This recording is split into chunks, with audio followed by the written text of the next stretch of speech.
Hi, Laura Beth. I thought it would be a little bit easier for me to answer your questions in a video rather than trying to hand type or type everything out. So the first question looks like is sampling distribution, the distribution of sample means or sample proportions, and the answer is there are a bunch of sampling distributions. So we have, for example, the sampling distribution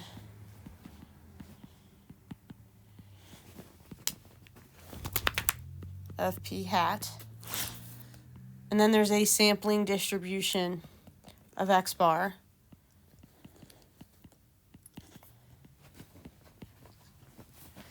and essentially all a sampling distribution is I take a sample and I measure it, and then I put that sample back, and then I take another sample the same size and I measure it. And so sometimes that measurement is the p hats, and sometimes that measurement is the x bars. So it really just kind of depends on what we're measuring. So if the measurement is categorical, we typically, or if the variable is a categorical variable, we would measure it with a p hat, and if the x bars would be quantitative. So if you think through kind of going back, we simulated a sampling distribution with the starburst, right? And so if we wanted to, so when we were dealing with color, we did p hat, the pink, right? And so if my variable of interest was the color of the starburst, we would each take a sample and measure our percent pink. But I could just as easily have given you guys, like, say, a set of scales and had you mass each and every one of those starbursts. And then what you might do is find that each of you would take a sample mean in grams. Okay, so it really just depends on, it depends on what are you measuring of your sample. Okay, so, and there are all sorts of sampling distributions. You can do a sampling distribution of the sample median. You can do a sampling distribution of the sample standard deviation. We focus on the x bars and p hats because they're the unbiased estimators. So hopefully that answers that first question. All right, so now looking at your second question, I can certainly see, like, when you look at your, like, thinking through in your notes. So one of the things for binomial random variables, so when we talk about our two variables or is a variable binomially distributed, it has to have two outcomes, right? So it has to be that binary, and it has to be independent, and it has to have a set number of trials.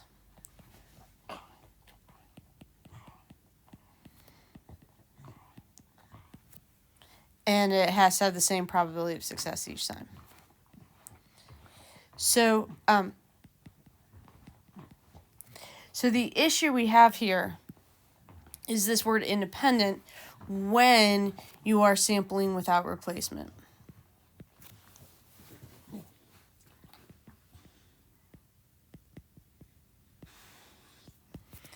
And the reason we don't have independence, remember, so independent basically means after one event occurs, the probability stays the same each time. So when we were sampling from a large population, in other words, our sample was less than 10% of our sample size. Okay? What happened is that probability of success on any given trial stayed the same.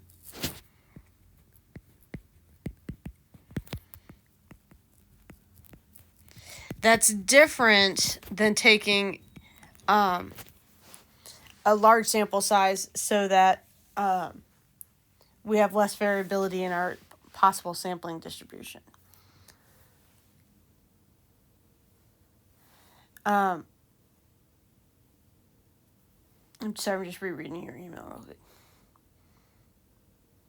Okay, so the basic thing, so, like, let's say that that example in your notes where we had 10,000 dials and and we're taking a sample of 10 to determine defective or not.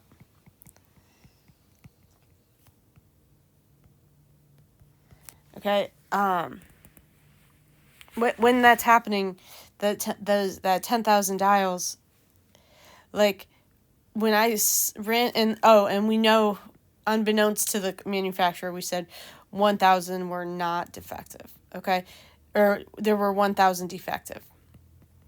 Okay, so like technically, because the first time I sample, I have 1,000 out of 10,000. The probability that first one in my sample is defective is 1,000 over 10,000.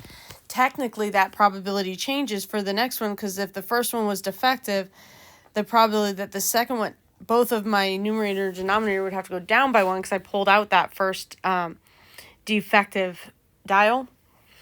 Okay, so technically that probability is changing each time. Now, that is different than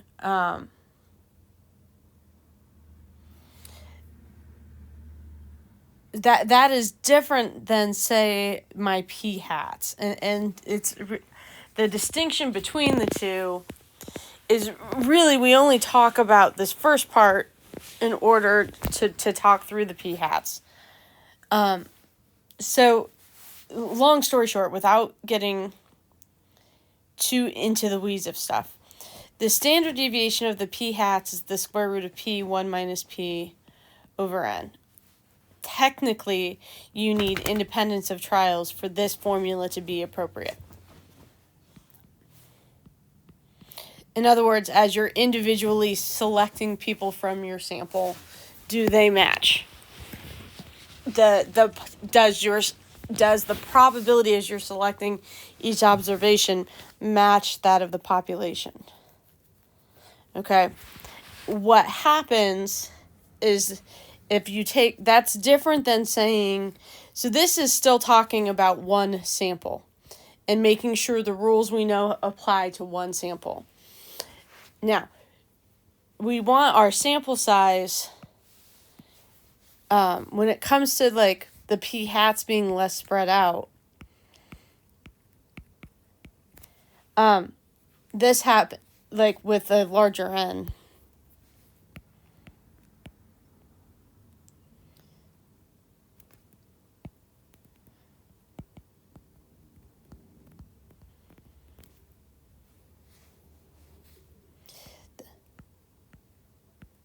That part is correct. Okay, so the sample values, the percentages of the samples get closer and closer and closer to p. This, when we talk about this rule, we're talking about the population staying about the same.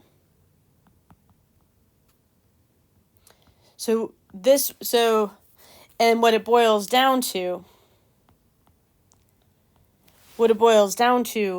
is that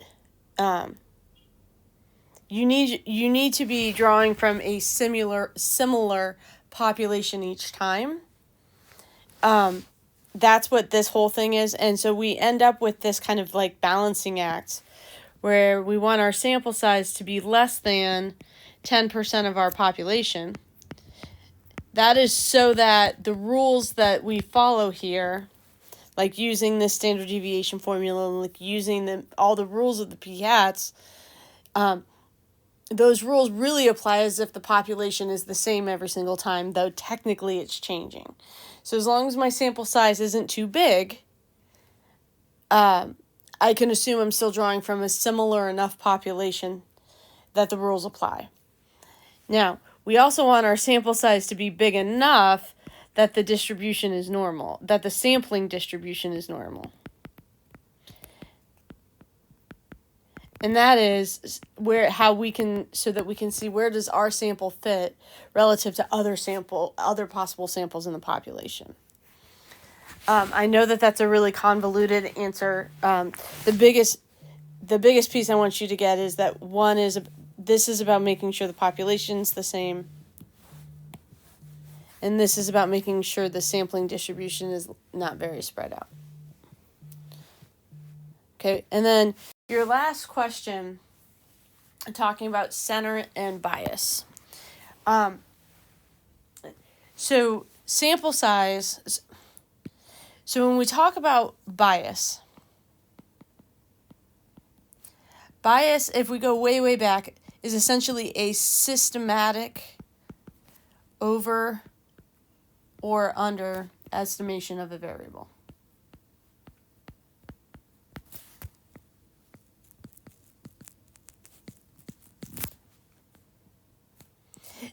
So, way, way, way back when we talked about bias being like, as an example, if I want to do sampling by a sample of people to represent opinions about the athletic facilities at Grandview, I wouldn't necessarily want to go to, say, a Friday night football game or a basketball game, because the people who attend that game are different than say the people who aren't attending the game, right? And so what happens is, if we were to like make it, so here, let's put it this way, here, let's go ahead and say this is the true opinions of people in Grandview about the athletic facilities, okay? And if I'm gathering my sample from only, say, athletic events, most people who are at the events are gonna think highly of the facilities, right? Because they're supporting, they're tied to those facilities. Okay, so if this is my bias, if I take a larger sample size, that bias isn't going to get any better. Okay, now when we're talking about bias within an estimator, so like if you were to try to, let me backtrack for a second. If you were to try to be like, oh, I want to get the opinions of people who, of people in Grandview about the athletic facilities, maybe what I do is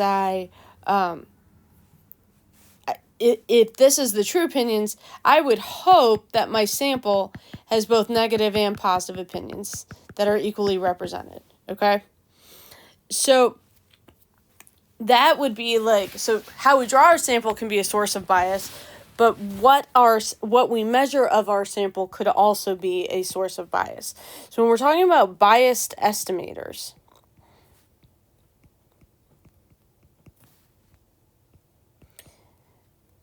so not just because we can take a measurement of a sample doesn't mean that the measurement of the sample will represent the measurement of the population.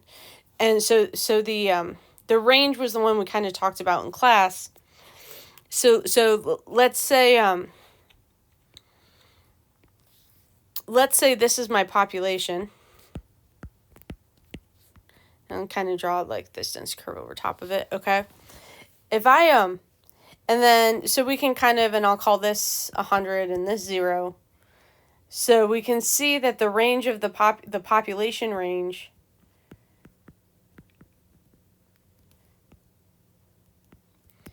would be 100. Okay, so if I'm going to take, say, a sample of 10,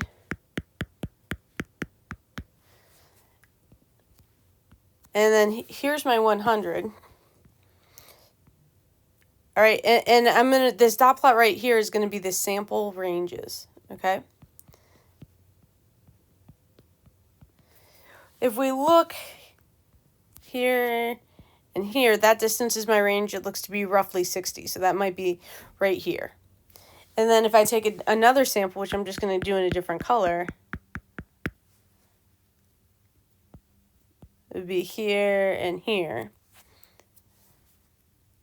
which is maybe ever so slightly smaller, okay? Now, no matter how many, now, if I took a larger sample,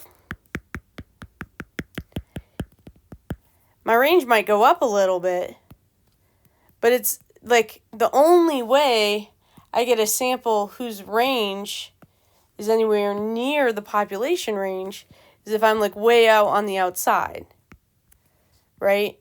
But even then, like overall, the sample ranges are smaller than 100. And it doesn't matter how many values I have in my sample, I'm very likely to underestimate the population range from a sample range.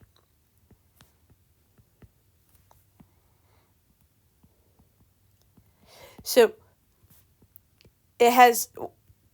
what's true is that the variability, if I increase my sample size, the variability will go down. There's no question. And it's the same over here. It'll go down, but that doesn't change the fact that overall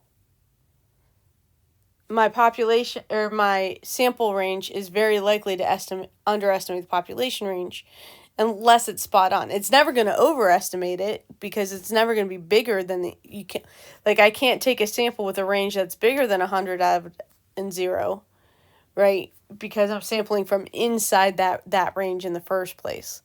So when we're talking about bias of estimators, if overall the estimator's average doesn't match the actual value that you're trying to estimate, it's biased, and it can be less spread out, but that doesn't mean... So for the p hats and for the x bars, yes, it does pull those true values closer to the real value. And therefore, but because those were already unbiased estimators, that's great. That's what we want. But if what we're measuring from our sample doesn't get as close to the real value, because it automatically, just like this, underestimates what's going on or automatically overestimates what's going on, then that's when we have bias from our estimators. So just rereading your question one more time. So let's say this is my sampling distribution, and we're going to say of a p hat where n is equal to 30. The difference, and let's go ahead and say the actual value here is 0.3. Let's now, if I say n is equal to, say, 100, what's going to happen is this graph gets taller and skinnier, right? Still centered at that 0.3. And so to kind of go through like which one is more or less biased, neither of these are biased because for both, we're just as likely to overestimate as to underestimate. So in some respects, you could think of bias as, are you more likely to overestimate or underestimate?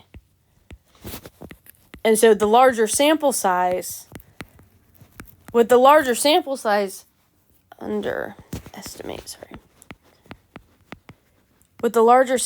brings you is that your estimates are likely to be closer to the center value, and because these are unbiased estimators, that means closer to the true value.